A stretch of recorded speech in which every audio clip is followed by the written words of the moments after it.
Okay, Jai Guruji, everybody.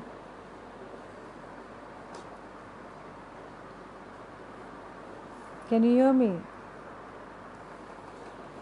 Um, Jai Guruji.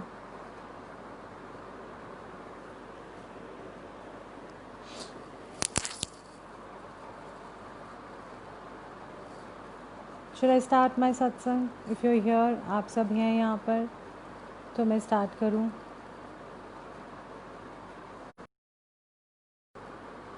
एक आए, दो आए, चार आए, 10 आए, it doesn't matter. At least एक संगत भी होगी तो भी अच्छा लगता है सत्संग करना.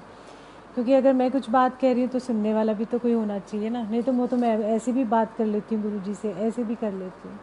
सो जय गुरु जी. और गुरु जी को बहुत सारी नमस्ते. और आप सबके चेहरों पर भी बहुत सारी मुस्कुराहट. और मुस्कुराते हुए सुनना. जब आप मुस्कुराते हो ना तो हल्के हो जाते हो ऐसी चेहरे पे मुस्कान आनी चाहिए. जैसे अगर मेरे चेहरे पे मुस्कान है तो मैं भी सत्संग करते करते अब हल्की हो जाऊंगी नहीं तो ऐसे स्ट्रेस रह जाता है. स्ट्रेस ऐसा नहीं होता बट होता है, कुछ ना कुछ होता है. तो बटरफ्लाइज हो जाते हैं पेट में, अजीब सा कुछ तरीके से. सो इसलिए मुस्कुराना ज़रूरी है. तो मुस्कुराते हुए सत्संग सुनो. और सुनो, कोई भी सत्संग सुनो, ये नहीं कि सिर्फ मेरा ही सुनो, बट के अच्छे से सुनो. अ, तो आज मैं एक ऐसा और उसके बाद हम अपना जैसे कहते हैं ना बातचीत करेंगे. एक तरीके से बातचीत टाइप का सत्संग होना चाहिए जहाँ पर आपको भी लगे कि हाँ आप भी इन्वॉल्व हैं उस सत्संग के अंदर, है ना.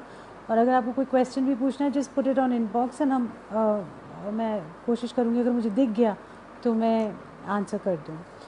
सो ये 2006 की बात है कि हम अपने ना गुरुजी को कभी कोई प्रॉब्लम्स बताते नहीं थे.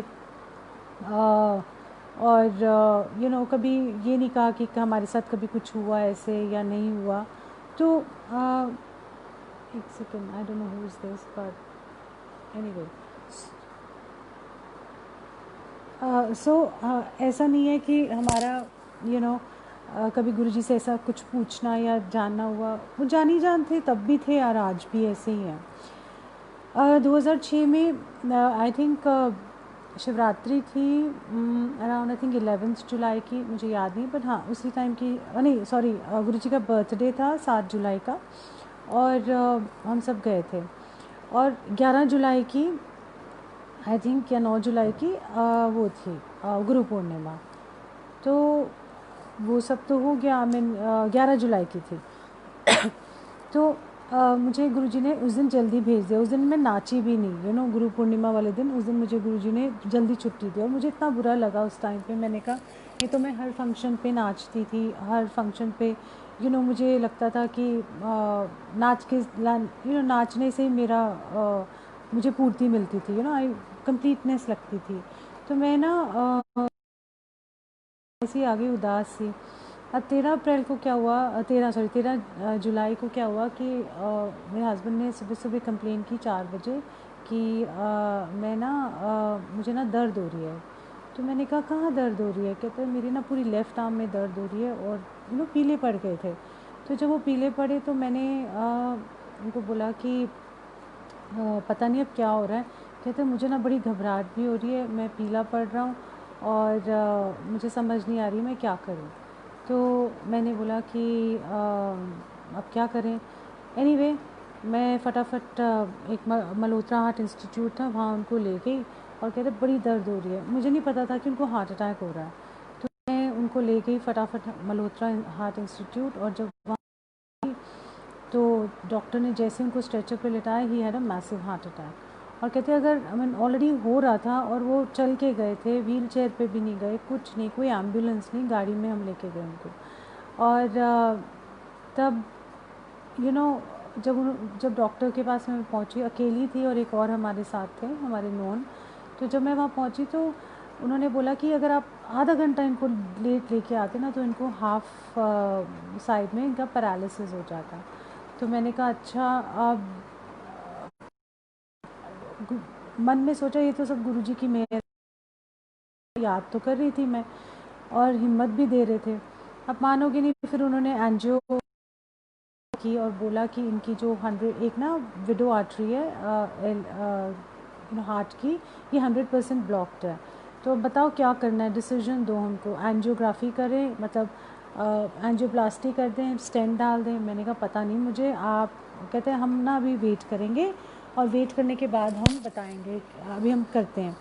मैं कहा अच्छा ठीक है। आप मानोगे नहीं, उस टाइम पे घबराहट हो रही थी क्योंकि मेजर हार्ट अटैक था कि क्या डिसीजन लूँ मैं, क्या क्या करूँ मैं। तो बट आप उस टाइम पे मैं अपनी मदर इन लॉ को, अपने बच्चों को, सारे जो लोग आ रहे थे फ्रेंड्स, उनको सबको हैंडल कर रही थी और डॉक्टर्स को भी खुद हैंडल कर रही थी। मुझे कोई समझ नहीं इतनी ज़्यादा, बट अपने आप इतना गुरुजी ने उस टाइम मुझे शांत कर दिया और मैं ना बिल्कुल, जिसको कहते हैं ना, हवा में चल रही हूँ, ऐसा मुझे महसूस हुआ। कि मुझे गुरुजी की प्रेजेंस महसूस हुई कि वो मेरे साथ हैं। मैं हल्की हो गई, एकदम लाइट, और सारे डिसीजंस ले रही थी और सब क्लैरिटी के साथ ले रही थी। एनीवे थर्सडे को हार्ट अटैक आया, तो मैं थर्सडे को मेरा दिन होता था जाने का। मैं वापस देर हो गई उस दिन, नहीं तो नॉर्मली मैं 6:30 बजे तक गुरुजी के पास पहुंच जाती हूँ। उस दिन मैं 9:30 पहुंची, घर वापस आई क्योंकि आईसीयू में थे मेरे नीरज। तो मैं कपड़े चेंज किए, नहाई, कपड़े चेंज किए और 9:30 बजे पहुंची। तब लंगर शुरू हो गया था। गुरुजी ने मुझे कुछ नहीं कहा, मैं भी चुपचाप, कोई उदास नहीं थी, बस चुपचाप थी बस। और मत्था टेका, लंगर खाया और वापस आ गई। ना गुरुजी ने मुझे पूछा कि क्या हुआ, ना मैंने गुरुजी को कुछ बताया। आई मीन आई वाज, मैं बस ऐसे ही आ गई। फिर मैं सैटरडे को फिर गई गुरुजी के पास क्योंकि मेरे हस्बैंड आईसीयू में ही थे तब, नीरज तो फिर उन्होंने बोला, मैं सैटरडे को फिर गई गुरुजी के पास। तो तब मत्था टेका। फिर मेरे को देर हो गई क्योंकि मैं सारा कुछ देख के, बच्चों को सब देख के, नहा के, फ्रेश कपड़े पहन के फिर आए। तो मुझे गुरुजी कहते हैं फिर पार्टियां नू हार्ट अटैक हो गया। मैं आज कह रहे अमीरा वाली बीमारी हो गई। मैंने कहा हाँ जी। अच्छा चल ठीक है, ऐसे कुछ नहीं बोला, मैं वापस आ गई। मेरे मतलब नीरज को छुट्टी मिल गई। अब डिसीजन लेना था कि क्या करना है, स्टेंट डालना है या क्या होना है, वी डिडंट नो। तो हम एक डॉक्टर, हम इंस्टीट्यूट होता था कामपूसा रोड में, heart institute, Delhi heart institute, sorry. वहाँ हम गए तो वहाँ पर हमने अपना सीडी वगैरह दिखाई तो डॉक्टर ने सीधा बोला, आप ऐसा है, आपकी तो ओपन हार्ट सर्जरी होगी और ये रूम है, ये स्वीट है, अगर आपको स्वीट चाहिए तो स्वीट ले लीजिए, ये रूम ले लीजिए। और वो भी थर्सडे का दिन। हाँ, मेरे को तो बड़ी टेंशन होगी because at that time I think Neeraj was just 43 years old. और मतलब आई थिंक हाँ 42 ईयर्स ओल्ड होगा। और 42 ईयर्स ओल्ड में यू यंग, सो आप ऑपरेशन वगैरह तो नहीं कराते, आप ना सिर्फ मतलब हाँ, open heart surgery means it's like surgery is a surgery, open heart में आप नॉर्मल लाइफ जीते हो बट वैसे नहीं जीते जैसे आप नॉर्मल जी सकते हो। सो मेरी और नीरज की वापसी में लड़ाई हो गई। अब वो भी फ्रस्ट्रेटेड, मैं भी, वो अपनी फ्रस्ट्रेशन में गुस्सा कर रहा था। फिर गुस्सा करते करते हमारी लड़ाई मैं चुप हो गई। फिर मेरे को रोना भी आया। मैं कहा मैं इतना सारा करती हूँ फिर भी कितना सारा मेरे को सुनने को मिल रहा है छोटी छोटी बातों पे, ऐसा कोई ख़ास नहीं है। तो एनीवे मैंने कहा मैं तो जा रही हूँ गुरुजी के पास। तो नीरज कहते तू जा, मैं तो नहीं जा रहा। मैंने कहा अच्छा मैं चली जाती हूँ, आप मत जाओ। और मैं गुरुजी के पास पहुँची। मतलब पूरे रास्ते में रोती आई, आंखों से मेरे आंसू ही बह जाए। मैं तो दर्द से, मैंने कहा पता नहीं गुरुजी, बट मुझे ना संगत के सामने बिल्कुल नहीं रोना। मैं ना नहीं रोऊंगी आज संगत के सामने बिल्कुल नहीं रोना। मुझे नहीं अच्छा लगता अपना रोना धोना संगत के सामने, या मैं नहीं बताना चाहती कुछ भी। तो जैसे मैं वहाँ पहुँची तो यू नो बिल्कुल गुरुजी के चरणों में मुझे जगह मिली क्योंकि देर से पहुँची थी। और गुरुजी कुछ नहीं कहा उस दिन मुझे। तो मैं बैठी और बस आँख बंद कर ली और मैं आधा घंटा मैं खो गई। मुझे नहीं पता ना मेरे आंसू आए, मैं मुस्कुराती गई। गुरुजी ने मुझे इतना शांत कर दिया, इतना मुझे कुछ दिखाया उस दिन, या मतलब बिल्कुल ज़ीरो हो गई और मैं मुस्कुराती हुई रही। लंगर खाया और लंगर खाने के बाद ना मुझे कुछ गुरुजी पूछते हैं अच्छा फिर की कहता है डॉक्टर। तो मैंने कहा गुरुजी वो कह रहे हैं कि ओपन हार्ट सर्जरी। कहते हैं नहीं, कोई ओपन हार्ट सर्जरी नहीं होएगी ना डॉक्टर, क्या नाम है भूल गई, वो उस डॉक्टर को चली जाए जो साकेत मैक्स में था, आई थिंक क्या नाम था, डॉक्टर अशोक। अशोक सेठ, हाँ याद आ गया। सो मैंने कहा अच्छा गुरुजी डॉक्टर अशोक सेठ के पास जाना है। और मैं और गुरुजी ने कहा बस इतना बोला, मेरे को तो बड़ी तसल्ली हो गई। मैंने कहा अब मैंने कह रहे कि पता है तेरे को? मैं कहा मुझे पता नहीं। कहते मैथ्स में चढ़ा। मैंने कहा अच्छा गुरुजी मैथ्स में। तो मैं सैटरडे की मिल गई। जैसे ही उसने सीढ़ी देखी डॉक्टर अशोक सेठ ने, उसने बोला कोई सर्जरी नहीं होएगी, डलेंगे। मैंने कहा अच्छा जी ठीक है। फिर 21 दिन बाद डलने थे तो हम गए। तो नीरज तो स्ट्रेचर पे और उस पर नहीं गए, उसने तो पैदल ही मतलब बोल रही पेशेंट कौन है? तो उसने कहा मैं हूँ पेशेंट। कहता आप तो कहीं से पेशेंट लगते नहीं, पर चलो एनीवे। और हम मैक्स हॉस्पिटल गए तो वहाँ पर उन्होंने 3 स्टेंट के हमसे पैसे ले लिए। और पैसे लेके उन्होंने ये बोला कि यू नो जब उन्होंने ऑपरेशन किया, मैं उस दौरान ना कोई नीरज के कज़न आए थे तो मैं उनके साथ बैठ के सत्संग कर रही थी। और और मुझे पता ही नहीं लगा कि कब स्टेंट डल गया और ये सब हो गया। हाँ कह रहा एक ही स्टेंट डला है, पता नहीं 75% ब्लॉकेज तो हट गई, ओनली 25% से हमने नाम का एक स्टेंट डाल दिया। मैं पहले तो 100% था, अब 75% ब्लॉकेज 5 रहेगी। तो मैंने सोचा ये तो और कोई नहीं कर सकता, कौन कर सकते हैं? Guruji. It is only and only Guruji जिन्होंने वो ब्लॉकेजेस ख़त्म कर दी। कैसे ख़त्म करी, क्या हुआ, ये तो मैं नहीं जानती, पर ब्लेसिंग उन्होंने दी। और हमको मैक्स हॉस्पिटल से पैसे भी वापस मिले। ये सिर्फ एक स्टेंट का पैसा लिया और बाकी 2 स्टेंट के हमसे ना पैसे वापस। और इससे मुझे पता लगा कि देखो बिन बोले, बिन कुछ कहे, देखो मैंने तो कुछ कहा ही नहीं, उनको समझ थी सारी। तो उन्होंने मुझे बताया कि ये करना है। सो तब भी गुरुजी सुनते थे और आज भी आपकी सारी चीज़ें सुनते हैं। ऐसा नहीं है कि ओ गुरुजी सामने थे तो हम बोलते थे। कई बार ना ज़्यादा से ज़्यादा संगत हम बोल ही नहीं पाते थे गुरुजी को अपने दिल की बात। इन द सेंस बोल के नहीं बोलते थे, अंदर से तो बोल लेते थे, बट नॉट लाइक दिस कि आप से अगर वो पूछते थे तो हम बताते थे, अदरवाइज़ हम कभी नहीं बताते थे। सो ऐसे ये एक सत्संग हुआ हमारे साथ, नीरज के साथ। तो जब सब हो गया तो फिर नीरज गए मत्था टेकने के लिए, गुरुजी का थैंक यू करने के लिए। तो गुरुजी ने बोला चल पाटिया तू ना विस्की दे पैग ला लिया कर, एंड तेरा कम नहीं चलू। सो उन्होंने वो भी परमिशन दे दिया after heart attack that you can drink. So अपना उनकी ड्रिंक भी ब्लेस कर दी थी उस टाइम पर। सो इस तरीके से गुरुजी हमको कैसे संभालते हैं। और जो 4-5 दिन हॉस्पिटल में थे नीरज, तो मैं बिल्कुल फूलों की तरह थी। मतलब मेरे को कोई स्ट्रेस नहीं, कोई टेंशन नहीं, कोई मेरे दिल पे बोझ नहीं। डिसीजन इतने आसान हो गए लेने मेरे को, क्योंकि नीरज तो डिसीजन नहीं ले रहा था, डिसीजन मैं ले रही थी। और मैंने कभी ज़िंदगी में ऐसे डिसीजन नहीं लिए थे अपनी लाइफ में कि कैसे संभालना है।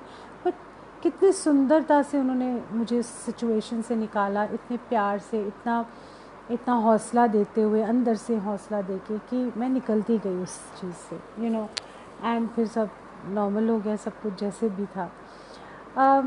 और कैसे सत्संग सुनाओ और जो जहन में आते रहेंगे। और दूसरी बात यह है कि घबराना नहीं होता इसमें। अब अगर मैं उस टाइम घबरा जाती, गुरुजी पे विश्वास नहीं रखती, उसी बीमारियाँ प्रॉब्लम्स तो बहुत सारी हैं, बट मुझे लगता है कि अगर आप गुरुजी पे विश्वास करोगे ना तो वो आपको हिम्मत देने वाले भी वही हैं। क्योंकि हिम्मत जैसी चीज़ है ना, वो अंदर से आती है, मेरे कहने से नहीं आएगी। और आपके अंदर आनी चाहिए। तो वो अंदर की जो चीज़ है ना, वो गुरु ही दे सकता है और कोई नहीं दे सकता। सो इसीलिए उनसे हम मांगते क्या है, हमारा ये ठीक कर दो। आप मांगो, हिम्मत मांगो, गुरुजी हमारे को स्ट्रॉन्ग बनाओ, हमको बेहतर इंसान बनाओ गुरुजी। हमारे अंदर के जितने भी अंदर जो कलेश है वो भी हमारे निकल जाए गुरुजी, हमारे अंदर मिठास आ जाए, कड़वाहट ना रहे। क्योंकि जितनी कड़वाहट आपके अंदर होगी वो आप ही का नुकसान करेगी और आप ही का बीमारी का कारण बनेगी एंड जितनी आपके अंदर शांत बना रहेगा उतनी आपका बॉडी सिस्टम भी ठीक रहेगा। क्योंकि जो आपकी बॉडी है, गुरुजी क्या करते थे, पहले हेल्थ देते थे ना आपको, लाइफ देते थे, देखते थे, फिर हेल्थ देते थे और उसके बाद फिर बाकी चीज़ें होती थी। सो अगर आपकी हेल्थ अच्छी है तो आप थोड़े कम ज़्यादा में भी गुजारा कर लेते हो। अगर आपकी हेल्थ ही ख़राब है तो सारा पैसा सब कुछ आपका उस बीमारी को ठीक करने में लग जाता है। तो इसलिए अपने माइंड को शांत रखना, और गुरुजी डेफिनेटली आप सबको शांति देते हैं, मुझे भी देते हैं, इसलिए देते हैं ताकि हमारा शरीर भी ठीक रहे। सब चीज़ें कनेक्टेड होती हैं। अगर आप शांत नहीं हैं तो आपकी बॉडी भी बहुत उथल पुथल मचाएगी। अगर आप शांत नहीं हैं तो तब भी बहुत परेशानी आएगी आपको, मेंटली, फिज़िकली, सारी चीज़ों की। इस तरीके से गुरुजी ने हमें ब्लेस किया, मतलब नीरज को ब्लेस किया, और उनको एक नई न्यू लाइफ एक तरह की दी। क्योंकि अगर ज़रा भी डिले हो जाता तो फिर मेरे को नहीं समझ आता मैं क्या करती उस टाइम पे। देनहार वो हैं, करने वाले वो हैं, जानते भी वो हैं, तो हम कौन है कि सोचें कि ये करना है वैसे करना है। एक और सत्संग है, किसी ने मुझसे कल सवाल पूछा था, तो मैं छोटी छोटी बातें करूँगी। अगर आपके मन में भी कोई बात है तो आप बताइए, क्योंकि क्या होता है कि सत्संग फिर रेपिटेशन हो जाती है। सुनने वाले तो हैं पर रेपिटेशन होती है। कोई नई बात भी होनी चाहिए जो आपसे भी कनेक्टेड हो, मुझसे भी कनेक्टेड हो तब तो वो सत्संग। देखो, हर टाइम पे सत्संग के मायने अलग हो जाते हैं। किसी ने मुझे कल पूछा कि अगर गद्दी लगाने का क्या वो होता है। आपको मैं बताती हूँ, जब मैं 2007 में जब गुरुजी का सत्संग शुरू किया, हम तो बहुत नौसिखिए थे। हमें अब कोई सत्संग करता ही नहीं था, किसी को कुछ पता ही नहीं था, सब बिखरे हुए थे संगत। तो मेरे मन में कॉल आया कि मेरे को सत्संग करना है गुरुजी, और मैंने मांगा था, ये मैं भूल गई थी कि मैंने मांगा था गुरुजी से। मैंने ऐसी कॉल ले लिया कि हर फ्राइडे मैं सत्संग करूँगी, ठीक है। और जब मैंने ये कॉल लिया तो मैंने किससे पूछूं, कोई है ही नहीं। बस ऐसे मन किया कि गुरुजी का प्रचार करना है या गुरुजी की ब्लेसिंग्स पहुंचानी है। प्रचार का मतलब क्या होता है? आप क्यों प्रचार करते हो? प्रचार इसलिए करते हो कि आप सोचते हो कि हर इंसान को गुरुजी की ब्लेसिंग्स पहुंचे, और क्योंकि गुरुजी धरती पे इसलिए आए थे ब्लेस करने, और बाकी मुझे कुछ नहीं पता इसके अलावा। मेरा यही था, मेरा निस्वार्थ, मेरा कोई वो स्वार्थ ही नहीं था इसमें, क्योंकि था ही नहीं कोई किसको मैं बुलाती। तो मुझे कोई ना कोई टकर जाता। आसन लगा, कुछ भी नहीं लगाती थी, वाइट शीट बिछा देती थी, फिर वाइट शीट के ऊपर एक गुलाब की माला, फिर यही वाली गुरुजी की फ़ोटो मैं रखती थी वहाँ पर। और भोग नहीं लगाना, कुछ नहीं मालूम। सिंपल सा एक कड़ा प्रसाद बनाया, वो भी इतना काला सा बना। पहली बार मैंने कहा मुझे तो गुरुजी कड़ा प्रसाद भी नहीं बनाना आता। आटे का मुझे नहीं आता, सूजी का तो मैंने बनाया नहीं कभी। प्रसाद ये हलवे मैंने कभी बनाए नहीं अपनी लाइफ के अंदर। उस टाइम पे कुछ नहीं पता होता था। धीरे धीरे गुरुजी ने रूपरेखा बनाई। पौराणिक संगत आई, उन्होंने कहा तुम भोग नहीं लगाते? मैंने कहा नहीं लगाते। और उसके बाद जब सत्संग हो जाता था तो मैं पूरा आसन वासन मैं सुखासन कर देती, मैं सारा कुछ हटा देती थी, और नॉर्मल ड्राइंग रूम की तरह लगता था। ऐसा नहीं कि मुझे वहाँ रात को सोना है, मुझे वहाँ पर गद्दी लगाए रखनी है, जोत जलाए रखनी है, नहीं, नॉर्मल कर देती थी सब कुछ, जैसे कुछ हुआ ही ना यहाँ सत्संग।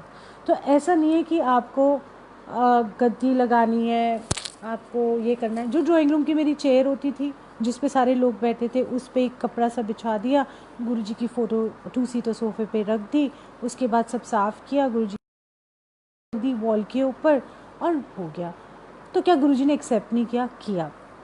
मेरे मन में एक सवाल आया उस टाइम पे कि गुरुजी पता नहीं मैं सही कर रही हूँ कि नहीं कर रही, क्योंकि कोई डायरेक्शन देने वाला नहीं था, कोई भी नहीं था, कोई संगत नहीं थी, और सब बिखरे हुए थे। मेरे को नंबर्स ही नहीं पता थे कौन है। तो पकड़ के ले आती थी, नेबर्स को बोलती थी। हमारे नेबर्स हैं बहुत, जी के एनक्लेव 1 में आई थिंक, इन सबको पकड़ के बुलाती थी, आ जाओ सत्संग पे, आ जाओ। वो भी ऐसे आते थे, ढीले मन से पहले आते थे, फिर बाद में तो ठीक है, फिर एवरीबडी गॉट कनेक्टेड। तो उस टाइम पे मेरे मन में भी बड़े सारे सवाल उठते थे कि मैं सही दिशा में जा रही हूँ, या मैं am I going the right way, क्या मैं सही कर रही हूँ? तो गुरुजी को जवाब देना आता है, क्योंकि आप अगर कोई नेक काम करते हो या आपके अंदर दुविधा होती है तो आपको वो डायरेक्शन देते हैं, और ये पक्की बात है, ठीक है। एक दिन जब फ्राइडे का सत्संग हुआ तो एक और संगत आई, रेखा, अब तो शी इज़ मैरिड, रेखा भिंडर। तो वो आई तो उसकी ना टांग में प्रॉब्लम थी, उसकी 5 ऑपरेशंस हो चुके थे, एक टांग पे उसका एक्सीडेंट हो गया था और बहुत उसके ना पैरों में, उसमें टांग में रॉड थी। वो गुरुजी के पास में उसे ले गई थी। तो सियानी है, बहुत अच्छी लड़की है, बहुत प्योर सोल है वो। सो उसने ना क्या कहते हैं, आई तो मुझे बोला, और ना वो लड्डुओं का डब्बा लेके आई फ्राइडे के दिन, और हम 10 जने होंगे तब, 8-10 जने ही होते थे, कोई संगत नहीं होती थी। तो मैं लड्डुओं का डब्बा जब वो लेके आई तो मैंने कहा तू ये क्यों लेके आई ये लड्डू का डब्बा? कहते गुरुजी ने बोला लड्डू का डब्बा लेके। मैंने कहा कैसे बोला? कहती है मैं ना डॉक्टर के पास गई थी तो उन्होंने मेरी बोला कि रॉड निकालनी है, उसका ऑपरेशन है और रॉड निकाल देंगे, अब तू फुटबॉल भी खेल सकती, यू नो ऐसे करके। उसके जिसके 5 ऑपरेशन हुए थे इस टांग में, और बड़ी वो नर्क उसने बहुत भोगा था हॉस्पिटल में। कहती बहुत मैंने परेशानी झेली थी। तो गुरुजी ने देखो कैसे उसको हील किया, उसकी रॉड भी निकलवाई। और इसने बोला कि अब मैं ना बड़े मंदिर जाऊंगी, और बड़े मंदिर जाके, तब ना ज़्यादा कोई संगत नहीं होती थी, बहुत डिफरेंट होता था सिस्टम, यू नो। तो उसने कहा मैं मंडे को चली जाऊंगी और वहाँ पर प्रसाद चढ़ा दूंगी, मतलब प्रसाद दे आऊँगी वहाँ पर बड़े मंदिर में। तो गुरुजी उसके ड्रीम में ही आए और बोले कि I don't know why people are calling me on messenger. So anyway, so उन्होंने कहते गुरुजी सपने में आए थे। मैं एनीवे सो जब उसने बोला कि उस टाइम पे ना उन्होंने गुरुजी ने ड्रीम में आके ये बोला कि तू मंडे नू का दी फ्राइडे नू ओलगा दे घर सत्संग हैगा, तो उत्थे जाके प्रसाद चढ़ा दें। That was my first answer I got, जो पहला आंसर मुझे मिला कि मैं सही कर रही हूँ, मतलब I am going in the right direction, कि मैं जो गुरुजी का सत्संग कर रही हूँ it is on the right path, you know. So उससे आपको एक प्रोत्साहन मिलता है, एक बूस्ट मिलती है कि हाँ you going in the right direction. So मैं इस तरीके से यू नो मेरे को अपना आंसर मिला सत्संग का, और मैं फिर वो कारवां बढ़ता गया, फिर वो और बढ़ा, फिर आई थिंक अब पूरी दुनिया में वो सत्संग फैल गया। ये भी उनकी सेवा है। हम कौन होते हैं करने वाले? कराने वाले तो वही हैं, डायरेक्शन देने वाले भी वही हैं। इसी तरीके से एक बार यू नो जब गुरुजी चोले में थे तो मुझे बोलते थे ना एम ब्लॉक जाया कर, सत्संग कितना कर, मैं मार्केट में ब्लेस करना है। और मैं भी जाया करती थी, यू नो, तब सत्संग एम ब्लॉक जाती थी। वहाँ पर एक एक घर, एक एक दुकान में, मुझे कहते एक एक दुकान से जाके सत्संग करना है। एंड यू नो उस टाइम पे बड़ा अजीब लगता था उनको क्या बोल के 2 लाइना विद सत्संग करना। मैं कहा 2 लाइनों में गुरुजी की सिफत सलाह कैसे कर सकते हो ना आप? देखो हम कैसे 45 मिनट्स गुरुजी की बातें करते, पर उस टाइम मुझे बोलते थे 2 लाइन। सो मैं कहती थी 2 लाइनों में सत्संग कैसे करना है, शॉर्ट में करना है। अच्छा, तो पहली बार गई तो मेरे से हुआ नहीं सत्संग। मैंने कहा ये तो मेरे से बस की बात नहीं।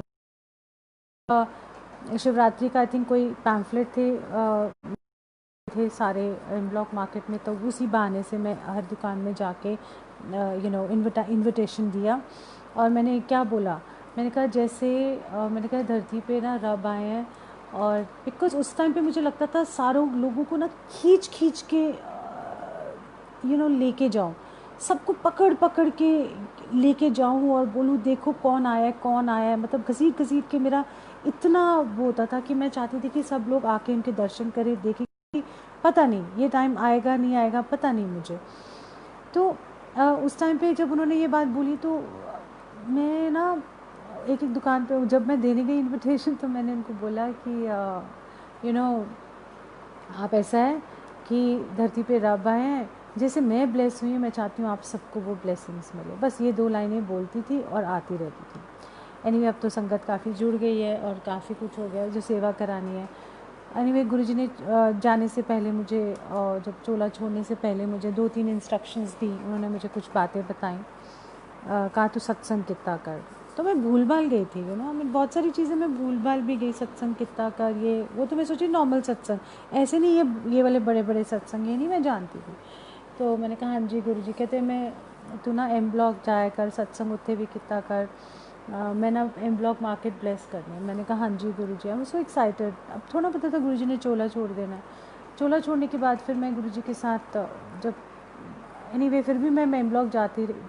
2008 में ना बॉम्ब ब्लास्ट हुआ था, एम ब्लॉक मार्केट में, गफ़ार मार्केट और आई गेस बाराखंबा रोड में, 3 जगह बॉम्ब ब्लास्ट हुए थे एक ही दिन में। और मैं भी उस दिन एम ब्लॉक मार्केट में ही थी जिस दिन ब्लास्ट हुआ। मैं 6 बजे निकल गई थी और 6:15 बजे ब्लास्ट हुआ था। तो जब मैं वहाँ गई तो और कोई देखो एम ब्लॉक मार्केट में किसी को खरोच नहीं है। उस दिन मैं सत्संग ही कर रही थी गुरुजी का, एक दुकान पे जाके ऊपर, जहाँ पर ब्लास्ट हुआ उसके ऊपर वाली दुकान पे। मैं बड़ी हैरान हुई, मैंने कहा उसी टाइम में करके गई थी, 15 मिनट बाद ब्लास्ट हुआ। एक भी आई थिंक सिर्फ कार्स वगैरह थोड़ी डिस्ट्रॉय हुई थी, otherwise everything was fine. I mean कोई जान नहीं गई, बाकी जगह जान गई थी, बट यहाँ पर किसी की नहीं हुई थी। जब ये बात हुई तो फिर मैंने कॉल लिया, भाई अब तो यहाँ सत्संग होना है। तो एम ब्लॉक मार्केट में हमने सत्संग किया था और वहाँ की मार्केट की हालत भी बड़ी ख़राब थी क्योंकि बेसमेंट सील हो गए थे सारे। सत्संग करने के बाद बहुत सारी ऐसी चीज़ें हुई जो मार्केट के लिए बहुत फ़ायदेमंद हुई। तो गुरुजी ने कहा था ना मैंने आना है, तो आना उनका कैसा होता, आना तो सत्संग के माध्यम से ही होता ना। इस तरीके से गुरुजी ऐसे ही मार्केट में गए, हमने सत्संग किया और खूब वहाँ पर 12 से 5 हमने सत्संग किया पूरा वहाँ पर बीचों बीच मार्केट के। It was the first time और मुझे ना बिल्कुल भी समझ नहीं थी टेंट लगाना। मैंने कभी ज़िंदगी में ऐसे बड़े सत्संग किए नहीं अपने बलबूते पे, बट बहुत अच्छा है, थोड़ी संगत और भी हो गई थी, कहाँ कहाँ से संगत आई और हमने बुक्स रखी, पूरा ओपन रखा। जो आसपास जो लोग आ रहे थे जा रहे थे, वो भी कितने लोग ऐसे थे जो गुरुजी के एम ब्लॉक मार्केट सत्संग से जुड़े और बाद में कभी मुझे मिले, कहते हैं आपको याद नहीं आपने किया था, हम तो ख़रीदने आए थे कुछ, और गुरुजी से हम जुड़ गए, उनकी बुक्स ले गए, जो हम बांट सकते थे हमने उस टाइम बांटा। उनके अपने सेवा के तरीके होते हैं, उनके अपने सेवा लेने के तरीके होते हैं। हम नहीं जानते उन सब चीज़ों को कि वो कैसे सेवा लेते हैं, और जब सेवा लेते हैं तो पूरी आस्था निष्ठा उसके साथ सेवा किया करो, घबरा के सेवा नहीं करनी है।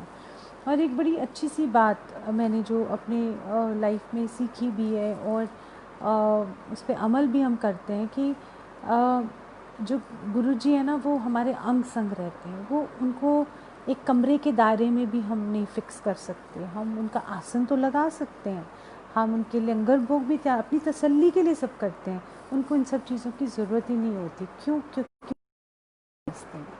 जैसे गुरुजी से बड़ा मंदिर है, बड़े मंदिर से गुरुजी नहीं है। गुरुजी हैं तो बड़ा मंदिर है, अगर गुरुजी नहीं होते ऐसे और वो बनाते नहीं तो बड़ा मंदिर भी नहीं होता।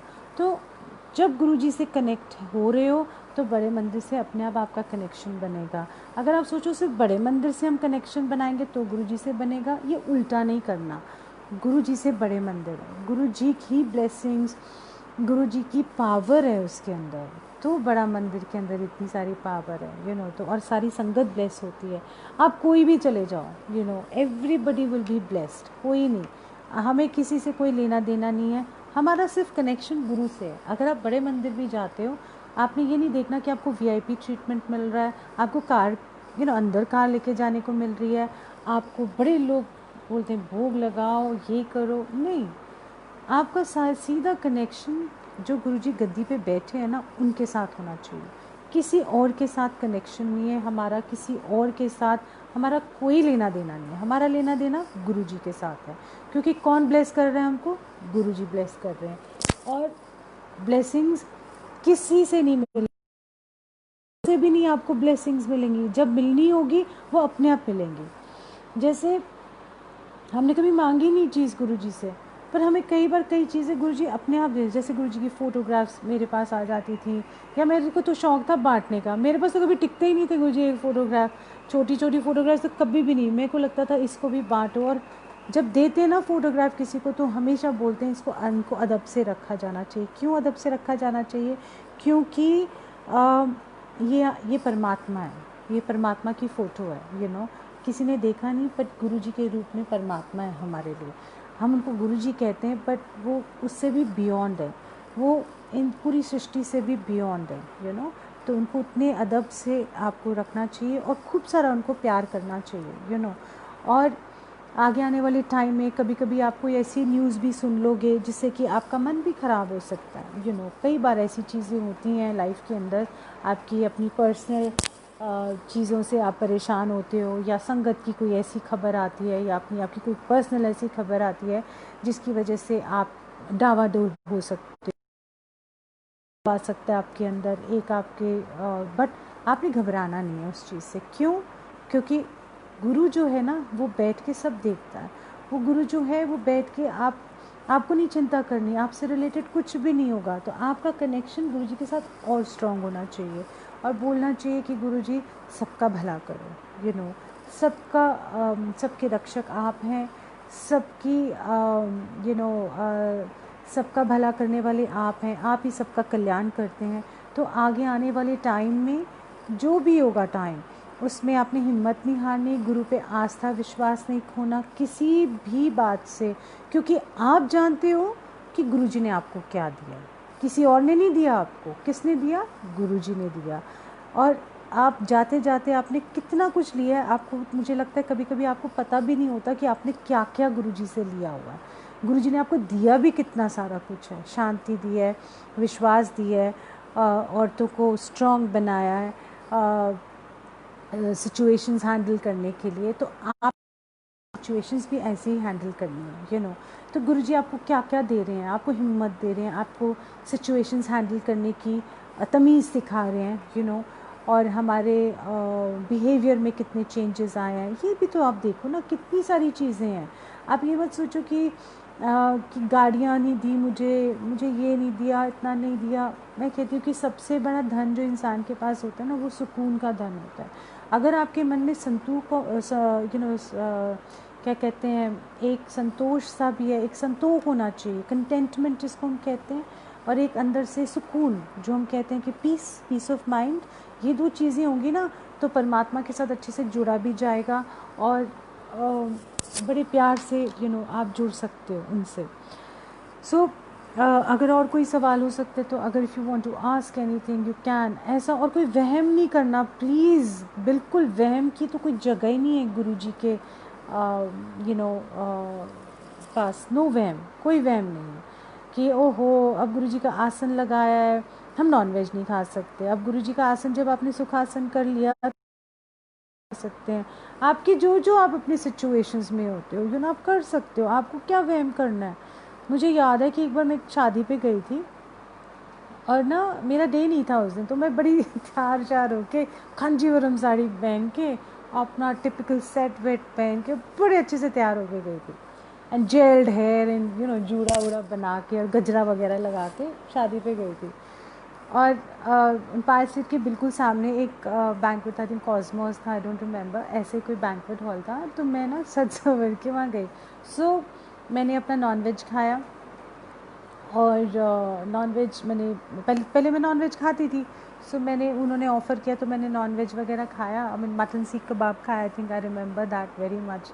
और मुझे पसंद नहीं था बट मैंने खा लिया, उन्होंने ऑफ़र करा और बड़े प्यार से, तो मुझे खाना पड़ा।